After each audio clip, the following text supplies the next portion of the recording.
Alam ko pende. Kaya patisin. Bobby Lee here. Come see me live. I will be in Omaha, Nebraska this weekend, January 24th, 25th at the Funny Bone. I've never been there, so please fucking come. I'm going to be at Schaumburg, Illinois, February 13th to the 16th at the Chicago Improv, San Jose, California, February 28th through the March 1st at the San Jose Improv, Denver, Colorado, March 12th to the 14th at the Comedy Works, Houston, Texas. March 27th to the 29th, Houston Improv. Go to BobbyLee.com and grab them before they're gone. Or check BobbyLeeLive.com. Enjoy the rest of the show.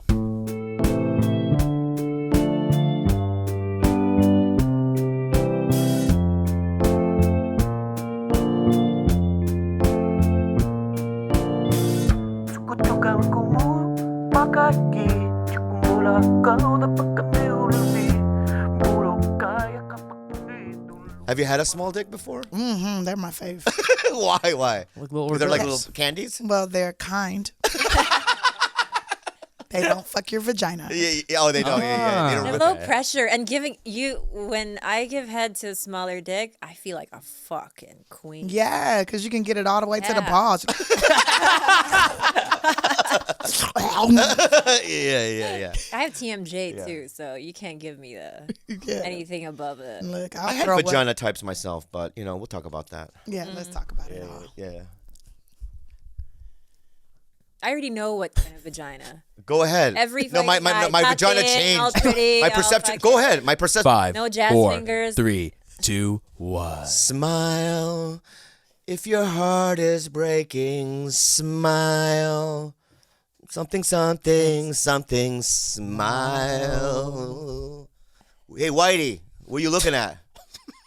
Whitey, when I'm performing, Whitey, yes, sir. Right, you pay attention to every detail. I love you, and thanks for changing. You know what I mean? For the last 400 years, you guys have been acting wild. And over time, especially now, you guys have changed a bit. Thank you so much for that. Because now we get to make some money, too. I'm going to introduce people in the fucking room. Gab. This is Gilbert's handicapped sister. She came in here in a little tiny yellow bus, with a little helmet. Yeah. So, she doesn't speak English. She's just like a tiki statue. Look at her, just standing there. You know what I mean? If you put another two of, You put me on top of her. You got a tiki. Yeah. If there was an island and I saw that tiki statue, My whole family. of your whole family, I would leave. Oh, okay. Yeah. Anyway, we got Khalyla, my girlfriend of 7 years. Wow. Yeah. Marry her already. Damn, Shut man. the fuck up. Got real. Shut the fuck up. real. At least for the SAG medical insurance. Yeah. Until I say you're fucking. We got this guy, Gilbert. We got George Kimmel the third. Why white people do that? Like you have to say, there's 3 of us. Filipinos do it too. I had a friend named 6 and 7. They go that far back? That's ridiculous. I also have a friend named Jingle Okay. and Twinkle. So Filipinos just go wild with it. All right, babe. Yeah. Fuck Jingle and Twinkle, man. That's their government name Yeah. too. It's not like a... This guest, I have a history with. It's a positive one, and it's a history of. It started off with a little weird. Whoa. It started off real weird. I think that I took it wrong. I should have been more understanding about it. But I want to, because I'm in therapy, and I went through a lot of trauma. I had a hard childhood, and I was resilient enough to get out of that and to carve out a career for myself. This next lady is so resilient. She had a tough upbringing. She is so resilient. She is one of the biggest comedy movie stars in the biz right now. She's killing the game. We did a show together for Comedy Central where I was sweating yellow gook blood. Damn, I was sweating yellow gook blood when she was on stage. I remember just out of my little dick, And I was like squirting. whispering. I was like, pull your dick out. Yeah, pull You your dick can't out. She follow was- that. She is just very talented, so funny. Tiffany Haddish, everybody, clap your hands. Hey. She ready. Yeah. How did we first meet? The first time we met officially Yeah. was in front of the Laugh Factory. Yeah. I was doing Comedy Playground with Kevin Hart and Chris Spencer and everybody. And Pookie was executive producing it. And Pookie wanted to do like a prank kind of show. And so I was dressed up kind of like Butch-like. And you had came to the club. You were going to do a spot on our show. And you came up with your girlfriend at the time. This was like probably 12 years ago. Yeah, 13 a long years time ago. And I was the prank was I was gonna say that you were calling my girlfriend, and I'm about to beat your ass. And he was fucking scared. Because I didn't really know her, right? No, you didn't know me at all. Yeah. So I got scared, and then I go, "Who the fuck is that?" Yeah, you were you was fucking scared. Yeah, I was like, man, you out here calling my girl, trying to eat her pussy. I eat that pussy. Like, you don't do that. She don't want your dick. Oh, egg roll motherfucker. So imagine. So now imagine. Like, me- I don't know you. I don't know your girl. You fucking girl. You know who the fuck you are. So then, right, I have this thing of, and it's a part of my character defects, I guess, but I go, what's her name? She just embarrassed me, right? And then somebody said Tiffany Haddish. And I stored that, right? Yeah, and he's like, I fucking hate Tiffany Haddish. I fucking hate time indefinite. And then every time I would see you, no more was I dressed like a butch lesbian or anything. And I'm like, hey, it's me. Hey, Bobby, it's me, Tiffany. Like, man, that was funny, huh? And you're like, I don't like you. Get out my face. Right. Leave me alone. That was fucked up what you did. And I'm Yeah. like, I apologize. It was just a prank. It's not real. I know, I'm sorry, but, but she is, right? For years, she was so nice to me. Yeah, well, I was nice. I met you before that, but you didn't. I don't think you remember. Oh. was I was really young at the Comedy Store. Yeah, And I yeah. would be like, you're the funniest Asian guy I know. And you're like, thanks. And then you just walk away. Weird ass black chick. But, came a time maybe 3 or 4 years after that. Mm-hmm. And this is, I mean, running into her 12 times a year. She's just so sweet and saying hi to me. Even sometimes I wouldn't even say hi back. Yep. She kept doing it.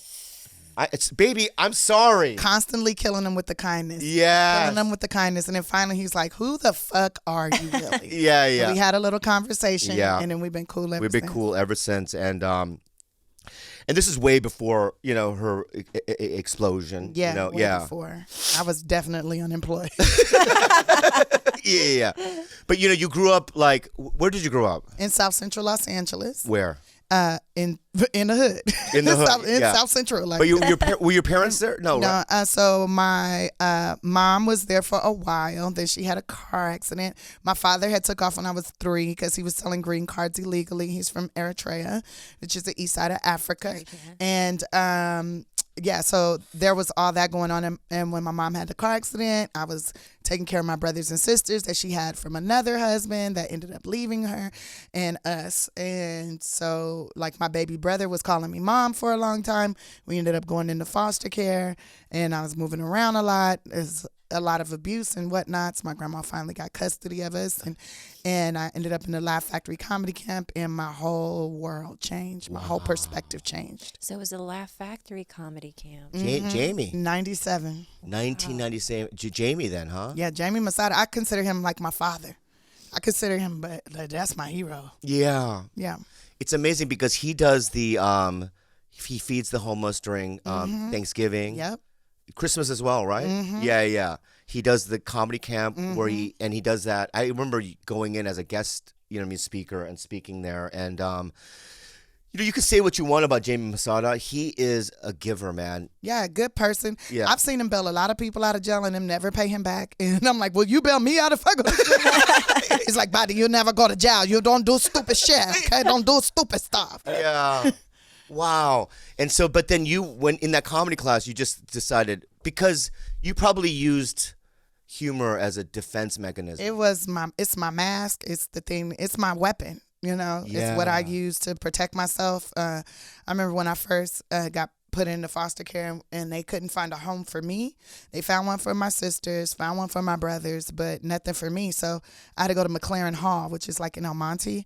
And that place has changed a lot since then, but it's like kind of like a prison and it's psych ward and it's crazy. So I'm in this room. How old were you? I was 12, 13 years old. God. And it's in a room kind of like this size where there's bunk beds and all this, and there's these mean girls, and it was scary. It was very scary. So I used my comedy to keep from getting my ass beat. Still got handled a little bit, but still didn't get murdered or nothing. But I used it with bullies. I used it with teachers. I didn't read very well, barely at all. And so I used my comedy to get people to read to me. I have like excellent memory. So somebody would read something to me, I memorize it. And then if they asked you to read out loud, I would just recite what they said. And the teacher would be like, no, you're in the wrong paragraph. And I'd be like, I got to use the bathroom. I always used like my skills of comedy to get out of situations and help me get through life. Yeah. I mean, I did the same thing as a kid, I would fart in class, right, and then do a little funny dance. You know what I mean? I would go to church every once in a while, and my friends would be sitting next to me, and I'd be staring at their eyes, and then they would look down, and my penis is out. And they'd be like, "Put your coochie down." Yeah. So like I would because you couldn't read. No, not because I was a read. No, it's just I use He's Asian. He can fucking I can read as He can fuck, read. bro. He can do calculus by 7. Give me 2 pieces of wire and a piece of metal. I can make an iPad in fucking 5 minutes. Okay. Damn, bro. All right. Anyway, I'm fucking bright, bro. Yeah. But I used, because of all this trauma in my life, I would just go out and just make people laugh, and then if people bullied me, I would make a joke. And I'd figure it out in that way. But it's like it's a survival skill, and luckily there's a fucking job you can do with people like us. Yes. Yeah. And when I discovered that, I was like, wow, okay, this is how I'm going to make a living. And till I was like 18, I was doing stand-up. And then when I got emancipated from foster care, my grandmother wasn't getting a check anymore. And I got accepted into NYU, but I didn't know how am I going to pay $40,000 a semester? That's a lot of dick to suck. Like, I don't know if I want an education that bad. Yeah. And I was always taught never owe anybody anything. Like, so never borrow money or nothing like that. So when they were telling me about financial aid and that you would have to pay that back, I'm like, well, I can't do that unless somebody just gives me the money. And that's not something, and that's still to this day, don't just accept money for nothing. Like, I feel like I have to earn it, work for it, in some kind of way, shape, or form, so no one can come back to me later like, you owe me this or you got to do me this favor. Because I've seen that so much in my childhood of people getting killed for things like that. Wow. So I didn't want that type of association with money. So I went to Santa Monica Community College. I was homeless. I was sleeping on this couch, that couch.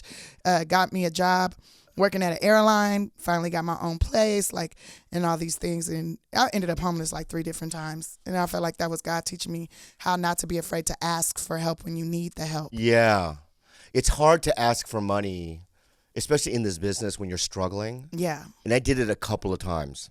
I've only asked Jamie for money. That's the only person I've ever asked for money, ever asked for any kind of financial aid. And he's the only person that I've ever trusted to loan me money. And I know I can pay him back when I can. And he's still going to love me regardless. He's still going to respect me anyways, Yeah, I have a couple of those as well. You know what I mean? That, believe it or not, Carlos Mencia was my guy. I would go to his house and go, I can't pay my rent. Hey, dude. All right, dude. How much you need? And then let me have 5 of your jokes. Never mind. I'll just take them. Don't worry. We're even. Don't pay me back. I already made that 2 comedy shows ago. But he would literally just, because he would sell merch. So he had a merch box of money, right? He would just give me $500, and I think I still owe him money. He never asked for it back, but those little gestures, you know what I mean? When you're fucking struggling, because in the beginning, Yeah, it's a struggle. You get known for a decade. Yeah. No money. Nothing. $10, maybe $50 here. Yeah. 40, 50, $100. You know, when Kevin gave me that $300, I was like, oh shit, I gotta pay him back. I don't want him to ask me to suck his dick or something. You know, like That's a little dick, though. That's a little dick. I don't know what that dick does, but I know I was just trying to figure out how to pay him back. And over the years, I always try, and he'd be like, no, use that money to get better headshots. Use that money to like get a better outfit so you can like book a gig. Like use that money. Like he would always like tell me what to do with the money, and then finally, once we did night school together, it was this back and forth of me trying to pay him back and him putting it in my wig caps or putting it in my shoe. Wow. Like it was constantly He going must back be and so forth. proud of you, huh? I hope so. Oh, I mean, is. he's definitely a big brother to me. Yeah. You know, when I drive down a street and I see sometimes somebody that I know on a billboard, I have this immense anger for some reason. Right. Jealousy. It's jealousy, right? Did you ever feel that? Never. But with you, when I see you, I just go, it brightens, I don't know what it brightens my fucking day. That's my intention. That's been my intention from the beginning. Like, if someone sees me, I just want them to feel joy. If you see, like, even just if it's a picture or whatever, I just want people to feel joy. Like, that's my intention with everything, because I feel so much. I have felt so much pain, so much anger in my existence that if I can like create joy for others, then that would be I could die tomorrow and I'm good. And to hear you say that, I could die tomorrow and I'll be happy. Wow. No, it really does, because it's like I go, like you see certain people, like when Jim Carrey was huge, and you'd watch his movies and you would go, yeah, obviously, Yeah. Right. I get it. Right. Right. I feel the same with you. Your level of talent, I've seen it. Thank you. I saw it before, right? So you see it and you go, yeah, right? But not only that, I just know how hard she worked, you know? Sometimes you see, dude, you know, I know. sometimes You're you like, see, you know. what the fuck? But I'm happy for him. I mean, yeah, me too. I'm happy. I'm always happy for everybody. Yeah. Unless they did something really bad to me. And then I'm just like, well, I don't understand how that worked out. But that doesn't usually happen too often, where someone who's bad to me ends up being successful. Yeah. God don't like ugly, and I pray. I pray that God take care of them and handle them. And usually he put them in jail. But is it now? Because I knew you then, and then now. I mean, what?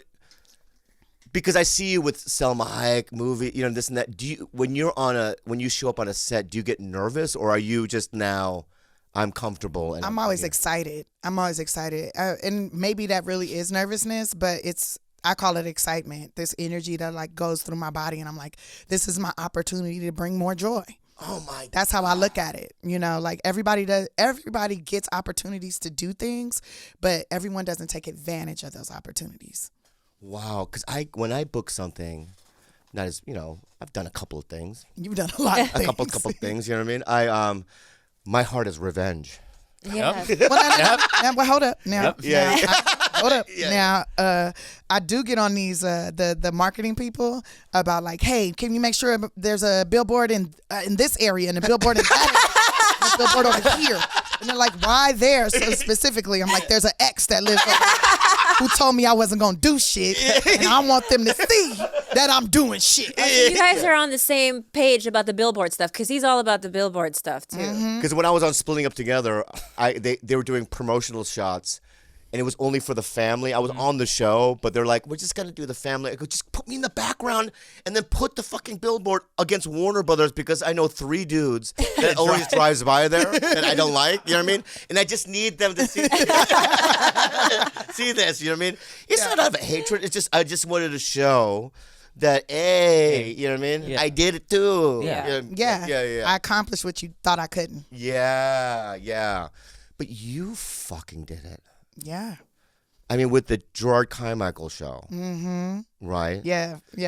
Wait, is that story true about the Gerard Carmichael show, about how you went into and sat and read for somebody else at first? Yep. Rehearsed, right? Yep, I was just doing a rehearsal for them, their table read. Yeah. And then they were like, can you come to the rehearsal? And I was like, yeah, sure, I'll do the rehearsal. And I was like, yeah, the girl who's hired for this part is doing a play. She's going to be here for the actual pilot. And I was like, okay, cool, whatever. I'm here to help. Like, and my friends are on that show, you know, the David Allen Greer, who's someone who was a mentor to me at the comedy camp.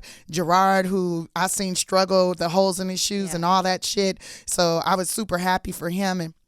And I had approached him maybe 3 months before, like, oh, I heard about your show. You didn't let me come in and audition or nothing, but you said you would respect my comedy. You wouldn't let me audition? That's fucked up, Gerard. But if you need help with anything, please. I will be a PA. I will be an extra. I will, like, read lines with you, whatever you need me to do. And so then they called me in to just to stand in, basically. Just for the table read? Just for the table read. And some rehearsals. And a rehearsal. And then it ended up turning into a rehearsal after the table read. And then the girl came back. And on that same day, I had an audition for Craig Robinson's show that was coming out at that The ghost one.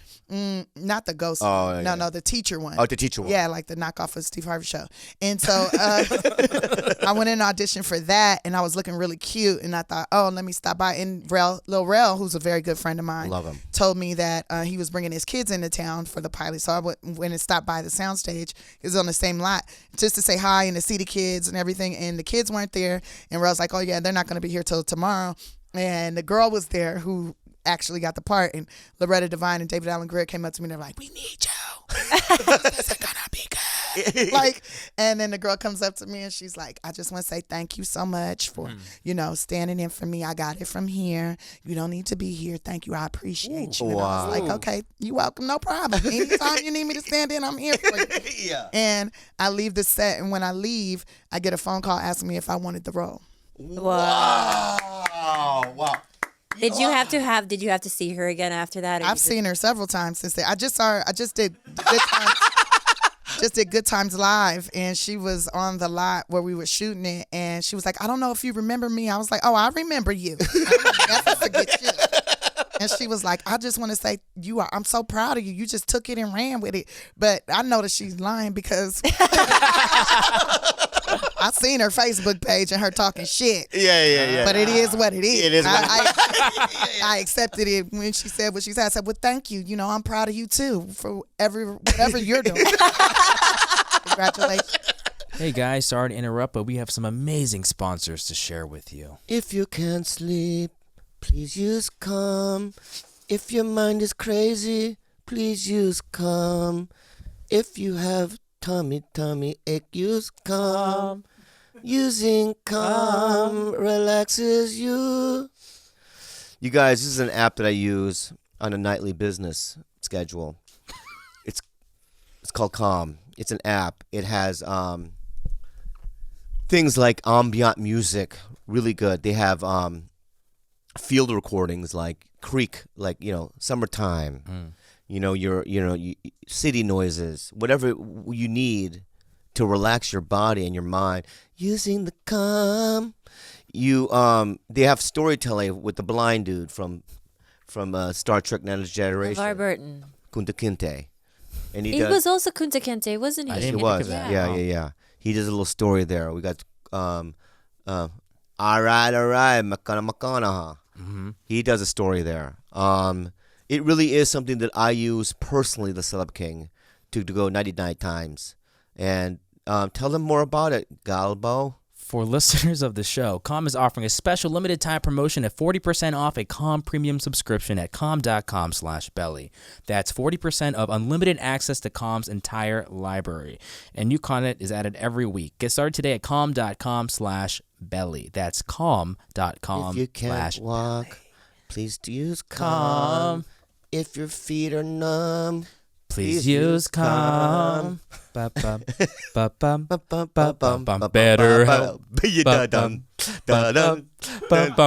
Better help.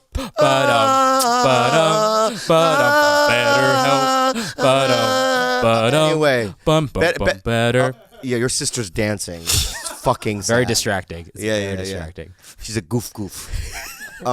Better help. Guys, you know me. I'm Bob. For me, I went through a really, really tough time. And without therapy and people helping me through this dark time, I don't know if I would have been able to see the light. It really is something that I really encourage one to do if you've experienced if you're depressed or you need to talk about things. Or In fact, I don't even think you need to be a depressed person to benefit from counseling. I think you could just be perfectly happy person who kind of wants to keep the grass in your life green, and having that outlet to speak to a professional really kind of helps you foster all the goodness in you. Or if you're sad too, definitely. Yeah.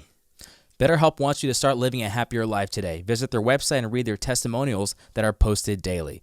Visit betterhelp.com/belly. That's better, H-E-L-P, and join over 500,000 people taking charge of their mental health with the help of an experienced professional. Special offer for TigerBelly listeners. Get 10% off your first month at betterhelp.com/belly. Bump. Bump, bump. That's it. Enjoy the rest of the show. But you know what?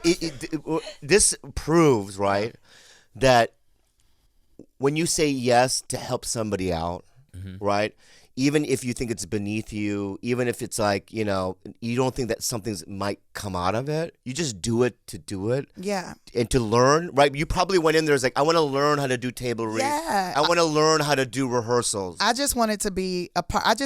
I'm the type of person, I want to be there for my friends. I want to help my friends in any way, shape, or form. If the people that I care about can be successful and triumphant too, and if a little bit of help from me does that, great. At the time, I was already on the show with Tyler Perry. I was doing If Loving You Was Wrong, which was a drama, and Tyler does not release people from contracts, but he released me. Wow. Because he thought it was a better opportunity for me. Oh, what a good and then dude. the car that I pulled up in today, Tyler Perry bought that for me. What? Because I'm always like, if you need me, let me know, whatever you need. And like I did that movie, Nobody's Fool, with him. Yeah. And it went pretty good. And he's like, you deserve this, Tiffany. Like, because I never want to spend my money on things that devalue. So like, Yeah. what kind of car are you driving? I'm like, a Volkswagen. He's like, why are you driving a Volkswagen? I'm like, Yeah. because Did you buy a house? I bought it outright. Yeah, and I bought a house. Second season of Carmichael show, I bought my house, and everybody's like, I don't know why you would do that. You shouldn't wait. You should wait till like season 4. And I was like, well, a bitch been homeless a few times. I'd rather try to figure out how to pay a mortgage than pay somebody rent and make them rich.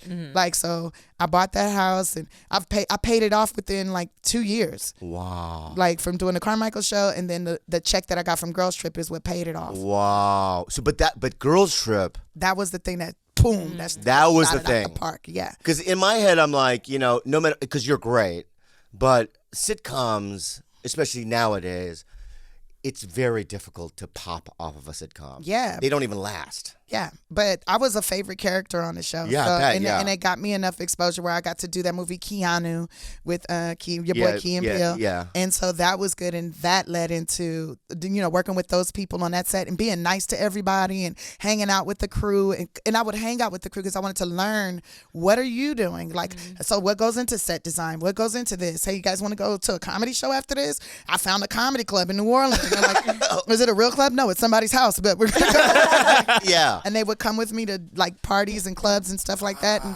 so then when Girls Trip came across for them to do set deck and sound and DPing and all this, they're like, and they worked on Keanu, and they're like, man, I read this script. It reminds me so much of you when we hung out with you. Like, so 8 different crew members sent me the script before I even got an audition. And then I told my agent, like, you guys got to get me in for this. And they're like, well, they want to see a name. I said, well, you tell them that I've had a name since 1979, and it's Tiffany motherfucking Haddish. And I'm coming with the heat. I'm going to bring it. Whoever wrote this wrote about me. Yeah. Like, so then I got in there. I had to audition 4 times.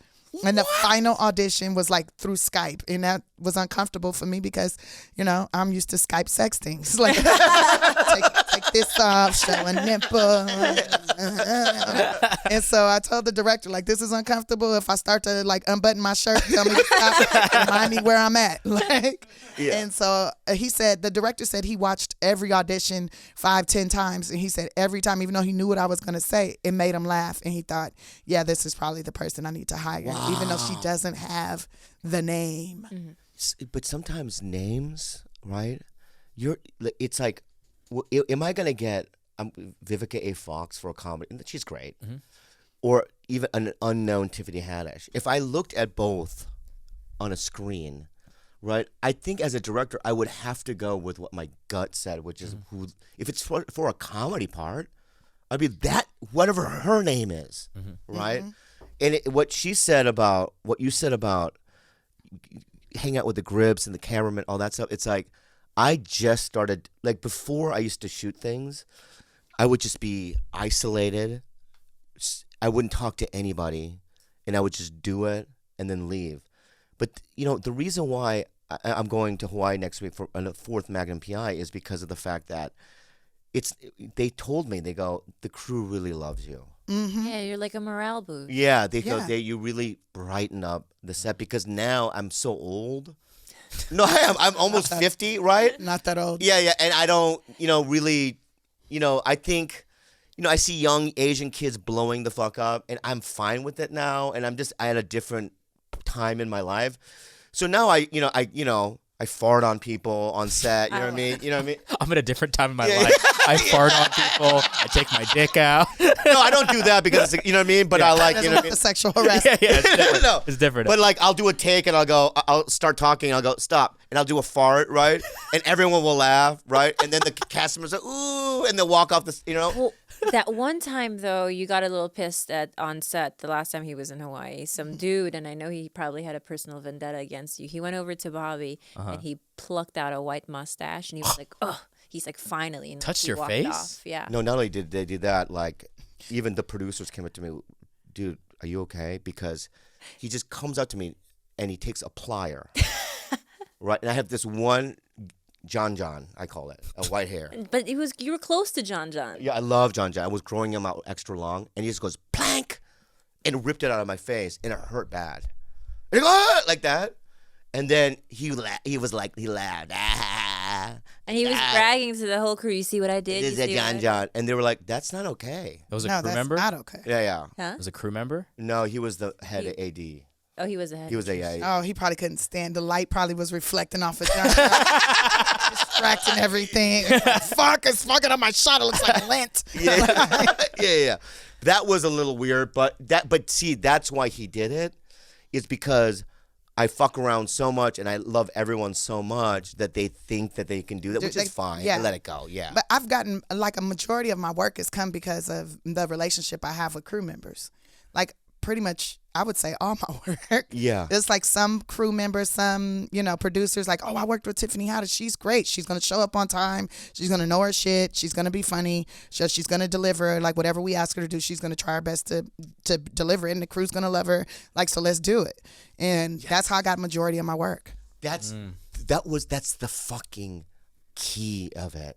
It's relationships. It's relationships. Yeah. Mm-hmm. And I never got that. It's like, I told this before, I did one line on a David Spade movie in the summer, and that's how I got Magnum, because I ran into a guy in a restaurant, and he goes, all right, you a little part? And I went, okay. And I showed up, and I, fucked around, and I hugged the craft service people. You know what I mean? I hugged the cameramen when I see them, and I always make friends with the cameraman. yeah, They make you look good. Yeah. The DP and the crew, that's the most important, I feel like. Then the producers, then craft services, and the gaffers, then hair and makeup. yeah. But it's it's the positivity and all that stuff. And back in the day when, guys like Val Kilmer, I've read things, where they just fucking, were so rude. They wouldn't leave the trailer for a whole day. Like during The Island of Dr. Moreau, Marlon Brando wouldn't leave his trailer until Val Kilmer left his trailer first. And so they both didn't leave, right? And so they lost a day. That might work when you're on fire, but there's going to come a time when you lose your juice. Yeah. And then they're like, you're out. Yeah, because you cost money. Instead of making the money, you're costing the money. I have protested before and stayed in a trailer, but it was about, like, it's all these men producing this thing for women, and you guys don't understand this is not how women talk. And you guys got to rewrite this. I'll even sit down with the writers and rewrite this, but this is not how women talk. And I'm not going to put out something that's gonna be like, well, women are like, well, why the fuck would Tiffany do this? Yeah. Like, why would she put us back like this? Yeah. So, but that's creative. That's fine. yeah, and then it came together within like 2 hours. We got it together, and boom, we're on set. Like, I've never cost a whole day, not like how some people I know have. Yeah. Have you ever done this where this makes me mad when in your gut that the take that you just did was the take, and they used the other one. Well, yeah. That fucking drives me crazy. Yeah, well, that's when you have to really make good friends. With the like editors? with the director and Right. editor. And I always give a shout out to the editor, always, because the editor is always forgotten about, and actors don't really think about that. But ever since I did this one movie, it was like the very first movie I ever did, and it was so fucking horrible. And I went in, I was talking to the director, and he's like, I'm in the edit bay, you want to come in? And I was sitting there and I'm listening to the editor talk about how fucking rude actors are and how disrespectful they are, and that, you know, I'm the one that really makes the movie. I'm the one that puts it all together, and no one ever gives me any respect. And like, he was just going off and not realizing that I was sitting in the corner, like listening to all this. But it was the best learning lesson for me. So every time I record something, I go, hey, editor, how you doing? I'm going to do that too yeah, now. just give them a shout out. And hey, editor, Bobby Lee. Yeah. That was the take. Yeah, I know you. Exactly. Like, I know you sitting in that dark room, all lonely, uncomfortable, staring at my face like this. Yeah. So I just want you to know it's all good. Like, I make up songs for them, like when they like rolling, and then the director's still trying to figure out what is going on, and I know the camera's rolling. I'm like, so you're sitting in a room, editing this situation, wondering what the fuck am I doing with my life? Yeah. That's great. Yeah, so then they make these reels for me. You know, every single time they make these reels of like outtakes of me singing to them, or they come to visit set, they'll like make it a point. Editors don't normally visit set. Yeah. They make it a point to visit set just to say, thank you, Tiffany. So I'm gonna I appreciate you. Hey, editor. Yep. I'm Bobby Lee. And Okay. I love you. Yeah. Yeah, that's stuff like Make that. me look good. Don't get my lazy eye. Yeah. Because did you know this fact? Star Wars, when they first edited that movie, he showed it in front of George Lucas. Showed it in front of Spielberg, De Palma, Scorsese, all his friends, and they went after the end of the movie. They all went, "Fuck that movie! It was terrible." But he got an editor, right, to change it. And he made the action the first thing, the movement of the thing to lead the movie, and it changed the whole thing. And then when he re-showed it to people, they're like, "Oh my God, it's a masterpiece." My point is that without an editor, right, an editor can completely change the mood and the tone and the whole fucking thing. Yeah, because you can have a really shitty script, but a dope-ass editor that makes it great. Or you could have a really great script and really great DP, really great actors, but the editor ain't shit and the movie's garbage. Yeah. Because it's not moving, it's not this, they putting the scenes in the wrong place. Like, yeah, so you really want a great editor. I have a question. Like, how do you end up with like two people on the opposite spectrum of like behavior on set? Well, I would say Do you think it's inherent, or is it something think that it's happened like- along the way? well, how you were raised, what you're allowed to get away with. A lot of times people are allowed to get away with bad behavior, so they consistently do it. But I really believe it has a lot to do with your parents Yeah. and who you are as a person, and it's going to determine how much you work and how much you don't work. They say Do you that. think do you think that a perfectly nice, well-raised human being, like faced with fame, all of a sudden can go the opposite way No. and turn into? No. I think that fame He was a dick reveals before, you you'll be a dick after. reveals who you really are. Yeah. Oh, That's what it does. Okay. It shows you who you really are. Yeah. Well, it shows the world who you really are. Yeah. Well, sometimes though there's a lot of fucking guys that are crazy, that are famous, but people like because they don't show that behavior on screen, right? No. But it's like on set, they're like, no one lock eyes with me, right? If you touch me, I'll kill you. You know, that kind of stuff, right? But then on screen, even if they're doing a talk show, they smile and they. Yeah, that's acting. Yeah, it's acting, right? Yeah. And then, you know, behind closed doors, they're a fucking nightmare. Yeah. Yeah. But that isn't something that gets to live a long time unless you're making the studio a shitload of money. Like, you got to be consistent with how much money they're making. Are you knee deep in dick right now or no? No. Because you would. But I would like to be. I would love to be sloshing through the swamp of dicks. figuring out which dick would be the best dick for my vagina. Was it easier to get dick before? Yeah, way I easier bet, to yeah. get dick before because they thought you needed them. Yeah. Men love a girl that needs to be rescued, a damsel in distress. Wow. Once you get a certain level, they think you're rich. They think you like, well, she doesn't need me. Like, and they'll approach you, and it's like a lot of guys that approach me are gold diggers. You got your gold diggers. You got your egomaniacs that are like, yeah, I just want to be able to say I fucked Tiffany Haddish, And then you got, the actual good guys, but they might be not my type or boring. Right. And then you might find something right in the middle. Right. Did you point at? Yeah. He's a good guy, but he's no one's type. You know what I Looks mean? good to me. Yeah. No. I like how his heart beating fast. Look at his face. Look at his face. Look at his face. Look how red his face is. Heart is beating, baby. That's That's sexy. the same to me. color of his dick. Look at that. Yeah. That's You the like a only thing- really pink dick like that? I don't think you'd like that. I mean, in the dark, it's cool, but Yeah. when the lights come on, you're like, oh my God, are you bleeding? No, it's just hard. Yeah. Wow. So that is interesting. I don't hate those dicks though. I love you don't? all dicks. Have you ever had Asian dick? Yes. You have? Mr. Kim, yes. Mr. Kim? That's what Is that your teacher? What was that? What is he, a delivery man for a Chinese restaurant? No, Mr. Kim was he owned racehorses and cattle, and he like exported to Korea like cattle and stuff, and the horses. He would like train and all that stuff. He was rich as shit. Was he Korean? Yes. Yeah, that's Korean. Yeah, Korean. And was he older? Yeah, he was like 20 years older than me. Wow. And he was the first man to make me have an orgasm without actually touching my vagina. Wow. I saw. What the fuck? How do you do that? How do you do that? Feng shui the pussy some kind of.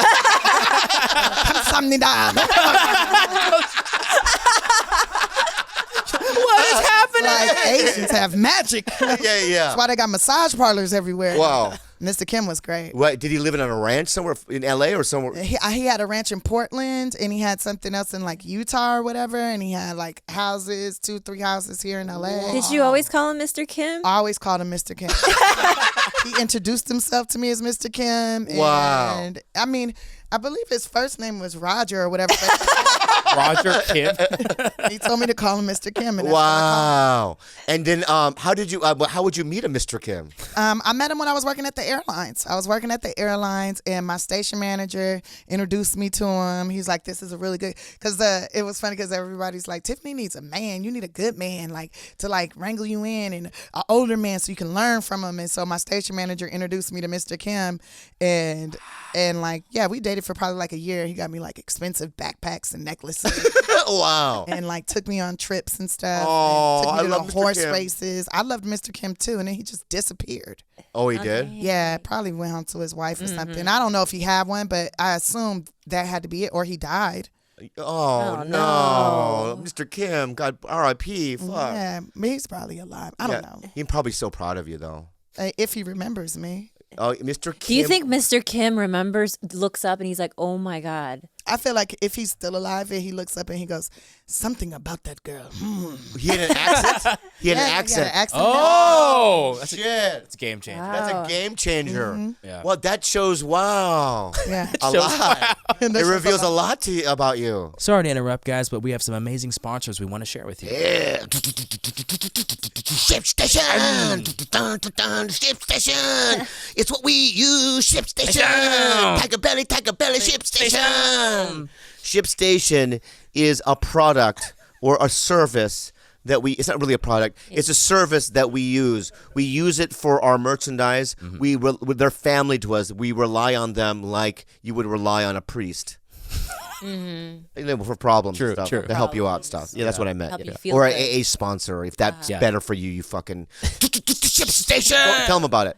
Guys, no matter what you're selling, Amazon, Etsy, your own website, ShipStation brings all your orders into one simple interface, making them really easy to manage from any device, even your cell phone. ShipStation works with all the major carriers, including USPS, FedEx, and UPS, so you can compare and choose the best shipping solution for you and your customer.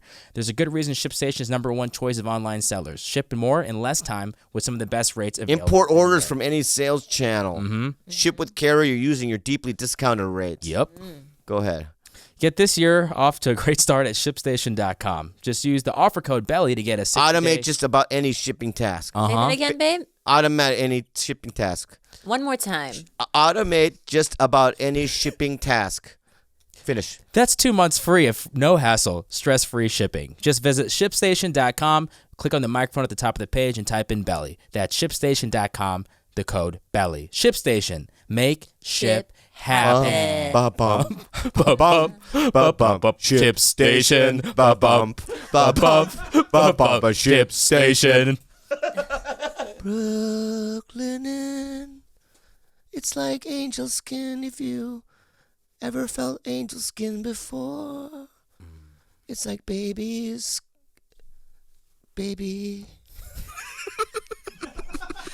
You know what? That came from my heart because Brooklyn is the only sheets that the Slept King sleeps on. It's like angel skin. It's Jesus uses it. Tell them more. Brooklinen was founded by in 2014 by husband and wife Vicky and Ricky Fulop. It's pronounced Fulop. Fulop, who wanted to find beautiful home essentials that didn't cost an arm and a leg with a mission to make you comfortable. Brooklinen was the first DTC bedding company, meaning they work directly with manufacturers and directly with customers. No middleman, just a great product and great service. Like softness, comfort, essentials to help you relax. Brooklinen has it all. Brooklinen.com is the perfect place to hit refresh in the new year. Go on, make yourself comfortable. Brooklinen is so confident in their product that all their sheets, comforters, loungewear, and towels come with a lifetime warranty. Get 10% off your first order and free shipping on all new sheets when you use the promo code TIGER. Only at Brooklinen.com. That's BROOKLINE.com. Brooklinen. Everything you need to live your most comfortable life.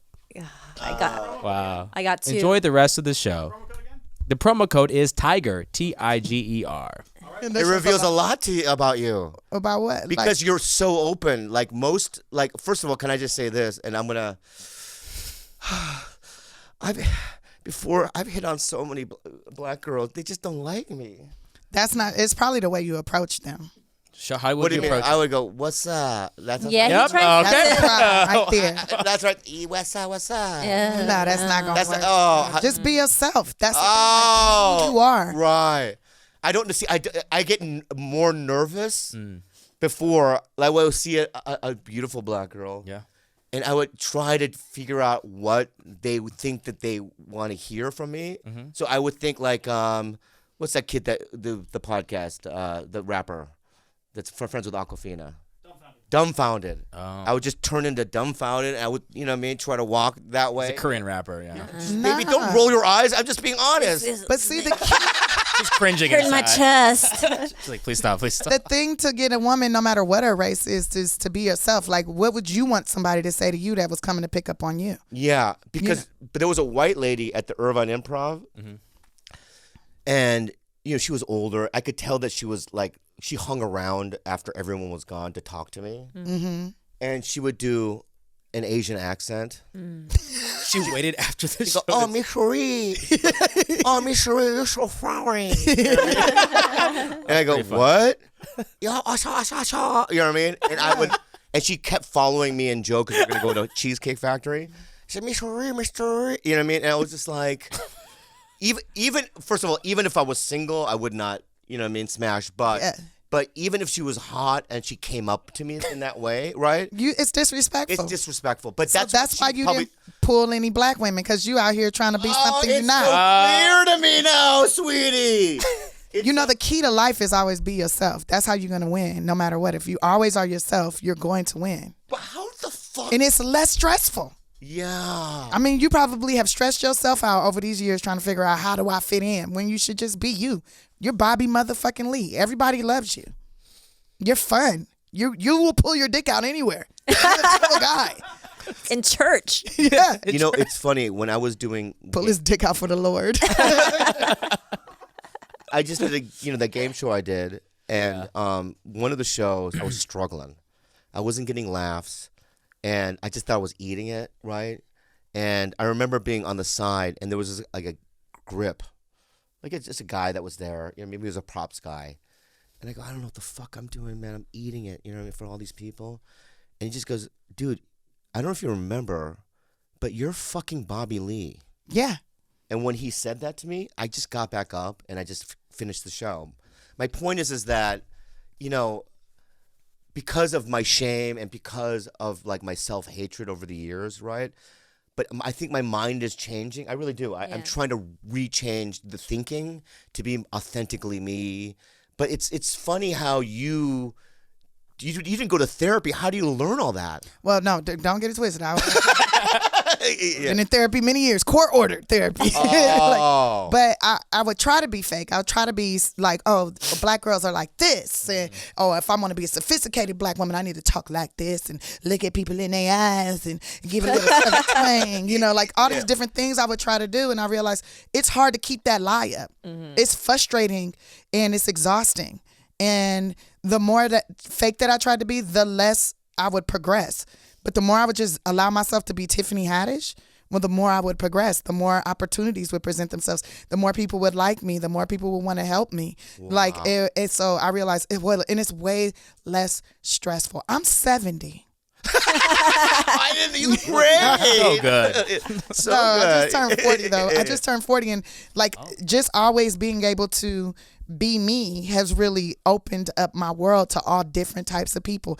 And here's the thing, nobody really wants to see anybody, oh, you pretend to be what I am, or they might say like, oh, we only this kind of people over here, but they don't really want to just be around that kind of, they want to be around a little bit of everything. Yeah. People want different people around. That's how you have fun. Yeah. So if you're always you, nobody can be you. Nobody can pretend that you're you. Yeah, I'm me at the comedy clubs. Yeah. That's how you know me. And that's what I love. Yeah. That's why I always walk up to you and be like, hey, Bobby. Like, you know, you're like, fuck on my face. He's so crazy. He's so silly. I'll get him tomorrow. Next time I see him, I'm going to say something to him. Like, you know, so. Yeah. Because I saw you on stage. I see you on stage. I know who you are. Yeah. But then I also see you around some of these guys, some of our colleagues, and I see you act a little different. I'm like, oh, damn, why are you doing that? Like, what's he doing that for? Yeah, you know what? I agree with you. I think that Bobby one-on-one is one of the coolest human beings most beautiful person. Yeah, he's you so are a beautiful kind person. and generous and attentive. And then he ups the... Yeah, and then he gets around these dicks and he tries to be a dick, and it's like... It's not who you are, bro. It doesn't fucking work. He's not a dick. No, he's at not. all. No. But he's a dick around other people. Yeah, and it doesn't make any fucking sense. It's confusing. Who are you right now?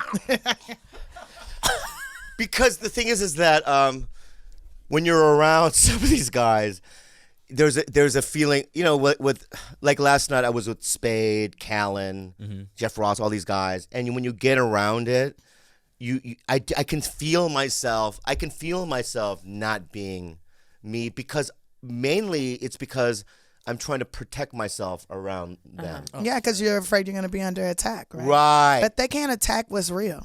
And they can try to attack it, but they'll never win the battle. Right. Because it's real. Yeah. Wow. I do. You know, it's so funny. You're the first comic to ever say that out loud, that I do that. Yeah. Because I observe it within myself. When I'm there and amongst them, I observe it. And then I observe myself, who I'm authentically me when I'm one-on-one with even a younger comic. And I can just, like, you know, Sunday night, my MC, Joe, who's the parking lot guy Joe Maurice, he's a parking lot guy at the store. You know him. Yeah. And no one ever asked him to go on the road with him. He's only opened for one dude one time, maybe 3 or 4 years ago. And so, him and I, after the meal, I go, you hungry? He goes, yeah, let's go to Cheesecake Factory. We just sat there. Yeah, I pay for everything, you know, and we get to talk, play games, and make each other laugh and talk, you know what I mean? But if Joe Maurice saw me with Dalia and all these other guys, I would not shun him, but I would block him out.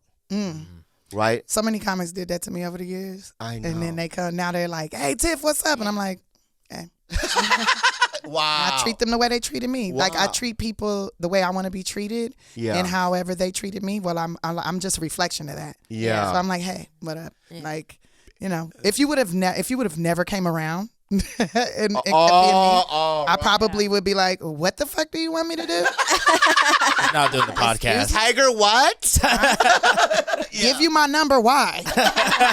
Yeah. You know? But you know what? I'll be honest with you. If I didn't come around and you had blown up, I would not ever ask you. And let me say this, and this is the truth. I would probably live the rest of my life going, why did I do that? Yeah, because he does have a lot of those relationships that he's completely blown, where he'll tuck his tail between his legs and say, you know what, I'm not even going to try because I fucked up. Yeah, but you should be the bigger man and be like, yo, I apologize for that, man. That is true. Yeah, but And then walk away from it and see if they come back. Yeah. But to me, it's if they've blown okay, if I was really mean to somebody, which is I can only think of maybe one at the top of my head. Me. No, not you. Not you, because you're here. You're fucking here. Yeah, but I can think of one that I can't name the name, but like that blew the fuck up. That I wasn't really that nice to. I wasn't a dick, but I just remember they would say hi, and I go, not really open my. And now this person is huge. And I don't want to go, hey, sorry, because the thing is that it's going to make it seem the apology as an incentive. That I'm apologizing to get something out of it. Well, if you ask for something right after you apologize, then yeah, that's what it's going to seem like. But if you apologize and then move on with your existence and you guys happen to meet up again, which will happen if you are running in the same clubs, okay, it'll be a different situation. Yeah. So this is what I'm going to say. What's up, dude? Honestly, like, I don't want anything out of you. I'm just here because when you were a younger guy, I just was kind of like, I ignored you and I was kind of a dick a lot of times. I just want congratulations. I'm really proud of you. And I just wanted to apologize for that behavior and good luck is that good? Yeah. And then keep it pushing. And then you keep it pushing. Keep it pushing. I'm going to fucking do it. You'll feel better afterwards too. You won't feel the guilt you feel or whatever you're feeling. You won't feel that anymore because you did your part. Now, if that person continues to treat you like shit or whatever, if they even treating you like anything, Yeah. But 9 times out of 10, they will appreciate it. Are you in a 12-step program? Fuck no. Because what you're saying to me right now are things that we talk about cleaning your side of the street. It's a part of the steps, actually, to make amends in that way. You know what I mean? It's a part of every religion, though. Yeah. Every single religion. Yeah, the golden rule is treat others how you want to be treated. Yeah. And if somebody made some mistakes and they came back to you and said, I apologize. Like if my mom would apologize to me about some of the things she said to me and did to me, well, I think our dynamic would be a lot stronger. You're so right. After 35 years, my mom finally apologized to me 2 weeks ago for all the shit. It was like an umbrella statement too. It was like, look, I'm sorry. And it took 35 years, but I didn't realize that's all I needed to hear. Something so simple. Just and to it acknowledge. relieved me. It was like this thing. My chest felt light again. And all of a sudden, I could feel myself treating her differently. In 35 years. Mm-hmm. Is your mom not a part of your life right now? Oh, no, my mom is definitely a part of my life. Yeah. I had to realize that she had a brain injury. She has mental illness. That I might not ever get an apology from her, but I need to realize how I treat her might be how if I have children or I adopt kids or if somebody decides they want to take care of that's how they're going to treat me. Yeah. Whatever you give, that's what you get back. So, like in my book, I talk about like hopefully I make enough money where I can get her out the mental institution, get her in a place, and hire other people to deal with her ass, and I don't have to deal with it. And that is what I have done. Like I got her the best nurses, the best doctors. I'm watching her transform, having realizations, writing letters about the guilt that she's felt about not raising her children, about putting all this on me. She says not apologized, but what she has done is like the one thing I've been like, doing all. So I wonder like a lot of times, am I doing all this just for her approval? And kind of, yeah. And the first time I ever was on television doing stand up was Bill Bellamy's Who's Got Jokes, and I showed it to her, and she was in an institution and her response was, my coochie makes stars. And I thought to myself, this is gonna be the closest thing I get to. I'm proud of you. Yeah. And that was what, the 14, 15 years ago. And then recently, I took her to the premiere of Night School, and she got to see Kevin Hart and all these people, saying that they love me, they appreciate me, that they're glad that, she's my mom. Like, they're giving her love. And at the end of the night, she gave me the biggest hug, and she said, I'm proud of you. I'm proud of you. I'm proud of you. That's well, that was like enough for me to be like, okay, whatever I'm investing in her is worth it. Yeah. You know, I still want my fucking apology though, Mom. Yeah. That time you beat me on my feet with the fucking back scrubber, like I really want. You want to know pain? Get whooped on the bottom of your feet. You can feel it in every organ of your entire body. I want her to apologize for that. Will she ever? I don't know. Yeah. I don't know. I still can feel the pain. When I think of it, it's like it fucking hurts in my intestines. You know, I Yeah. shitted on myself. It was bad. Yeah. But I understand pain. I understand what real hurt is and what people try to inflict on me on the internet or they try to destroy my name or destroy my career is nothing compared to the first person I ever loved. My mother is the first person I ever loved and the first person to destroy my soul, like destroy my heart. So anybody who don't know me and you want to talk shit about me, go for it. Yeah. Yeah. You're making me more popular. You're introducing me to your 17 followers. Yeah. Like, go for it. Yeah, You yeah. can't hurt me no more than I've already been hurt. I think you might be causing me a emotional breakdown because everything that you're saying is exactly the same thing I went through with my mom, where it's like this. I could not. It was so deep, my love for her. I remember telling her, like, I could never love a boy more than I love you, but she was the one person that just always made my mouth bleed, always belittled me, always did these things to just break me down as a child.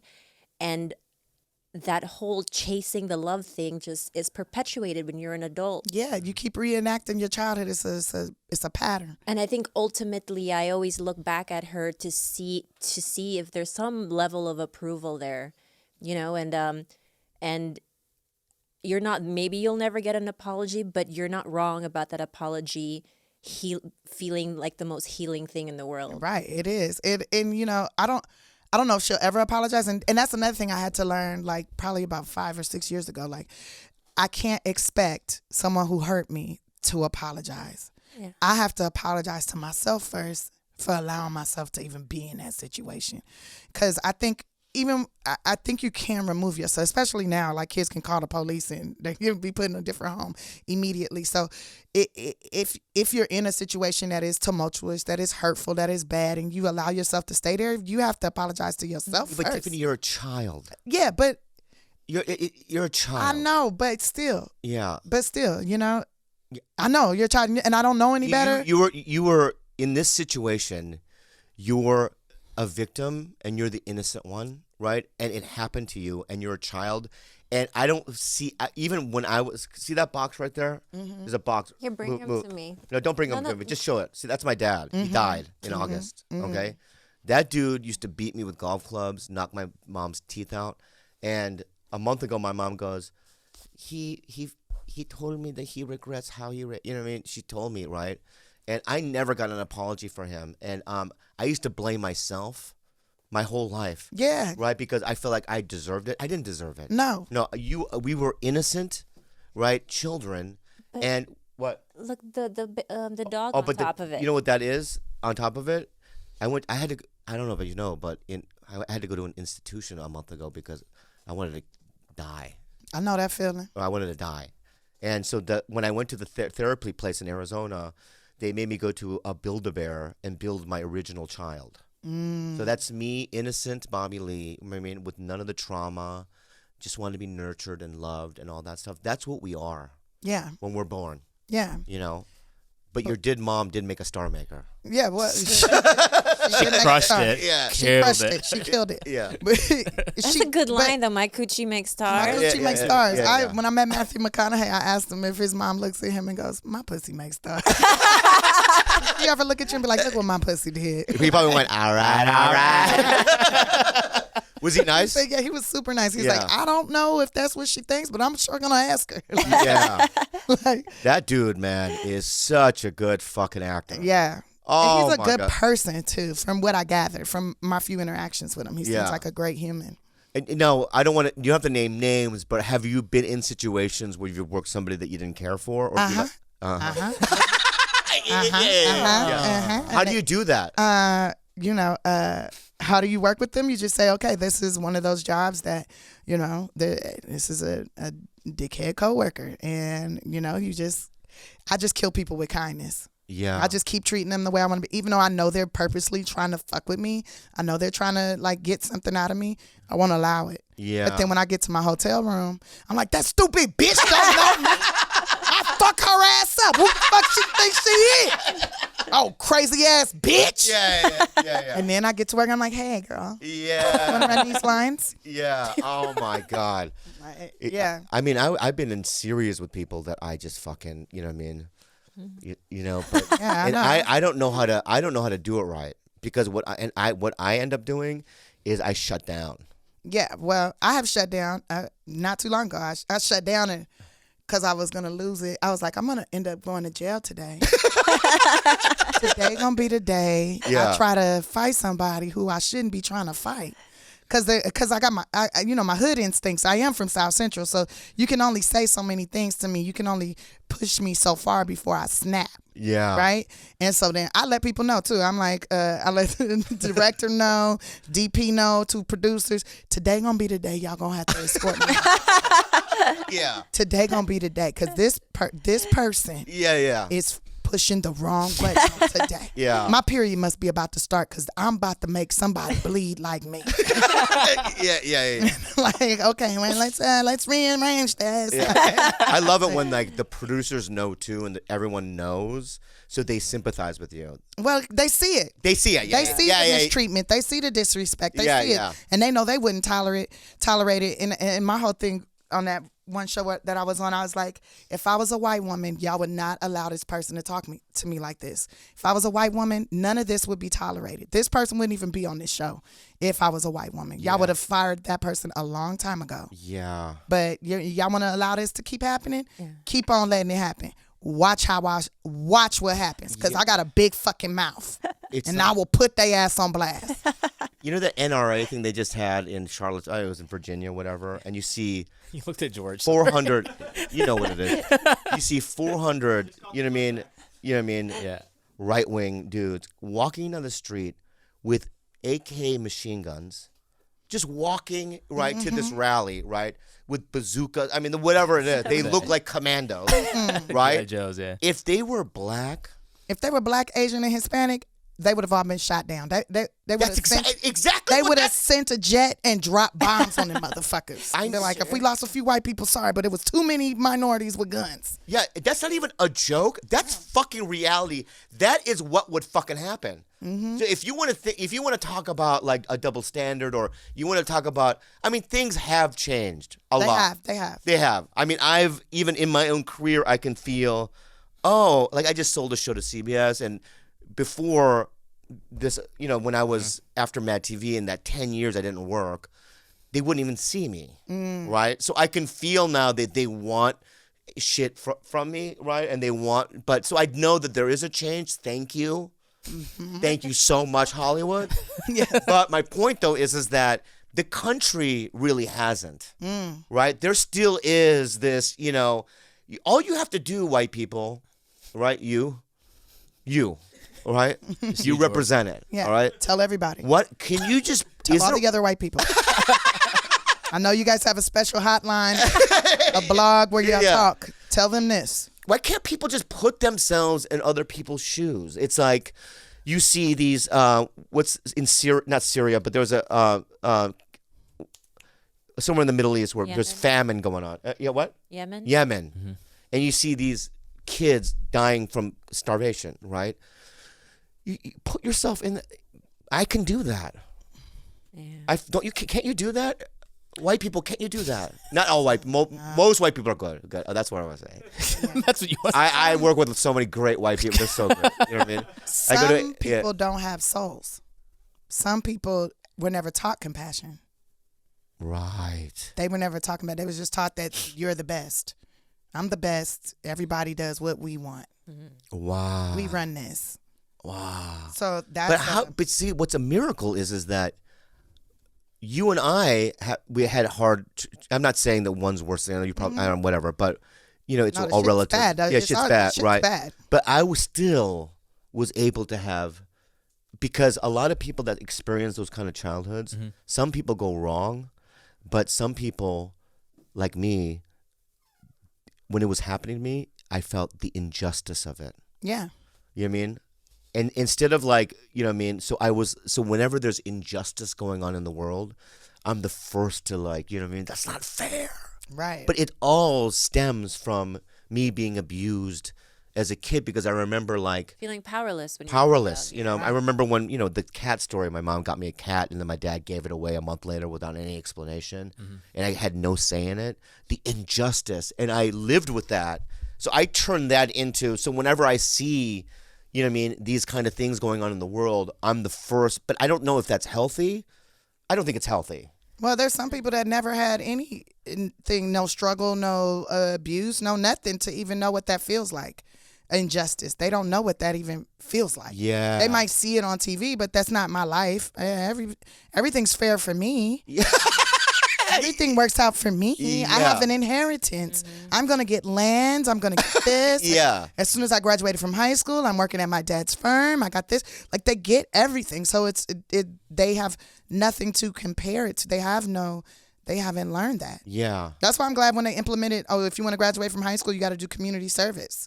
I'm glad they implemented that, because what I would say about a lot of the millennials, even though they don't really work hard, they do have compassion. They do. A lot of the youth do have compassion. They do. Greta Thunberg. No, but even like my nieces and nephews in middle school and high school now, they're kinder kids. Yeah. They really are. Yeah. Well, because the whole bullying campaign and seeing the results of that and what we're teaching the children now from what we've been through. Yeah. You know, that helps a lot. But there's still a lot of people that is fucked up. But I haven't met one person that's successful that hasn't had some kind of struggle, especially when it comes to women.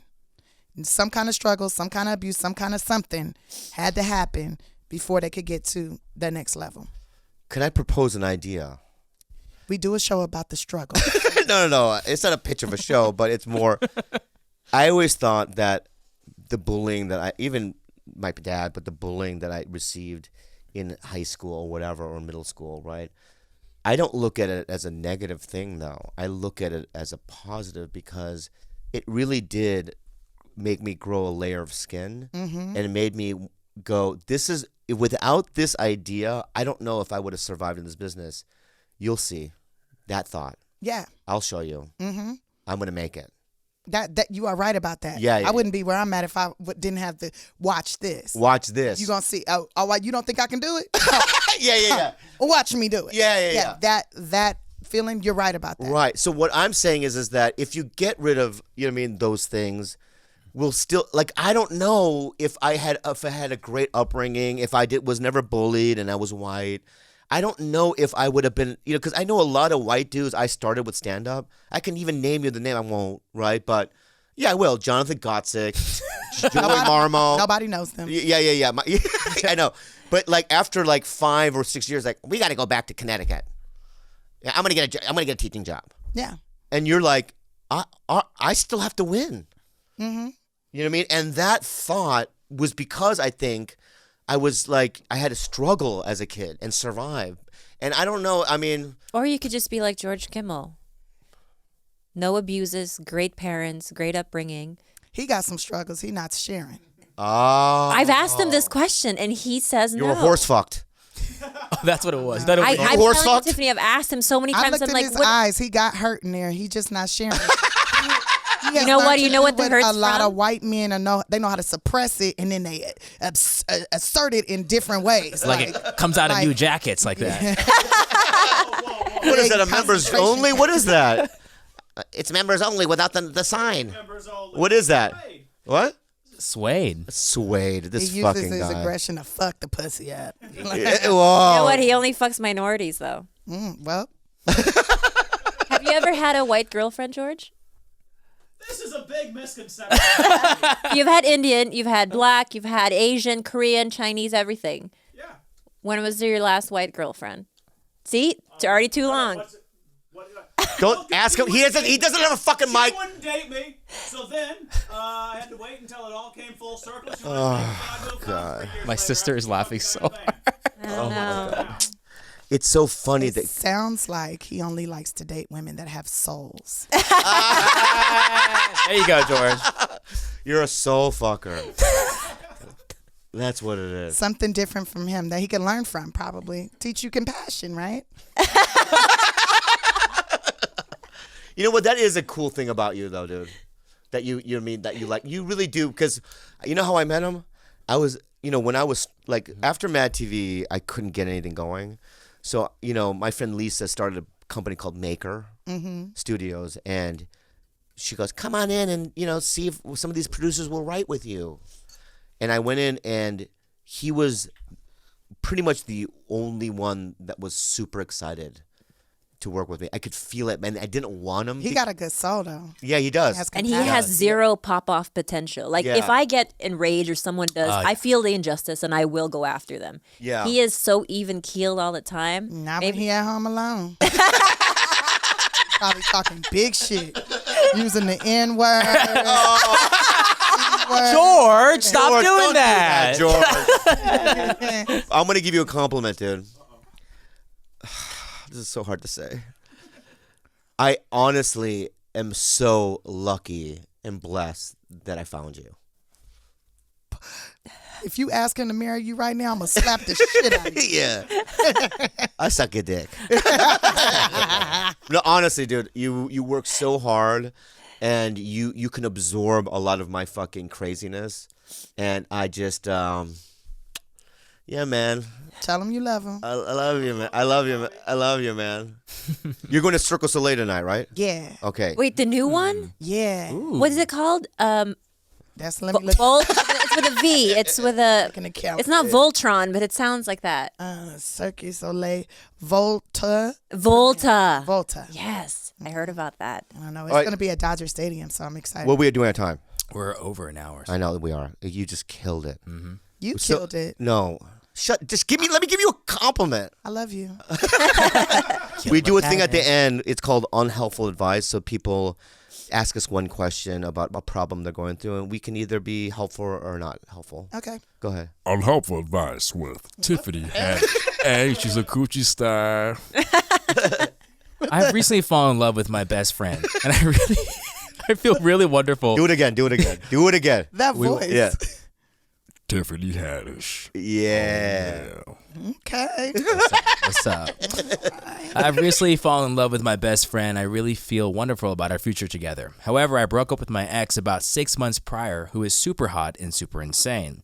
And still I can't stop thinking about my hot, crazy ex when I'm masturbating. My current girlfriend is beautiful and great in bed as well, so I'm not sure why my brain goes to my ex. But it does, and it's great. Should I tell my current girlfriend about this? No. Or will this go away over time? Am I in denial about being unsatisfied, or maybe just gross or territorial about my ex? What should I think or do? Chris from Milwaukee.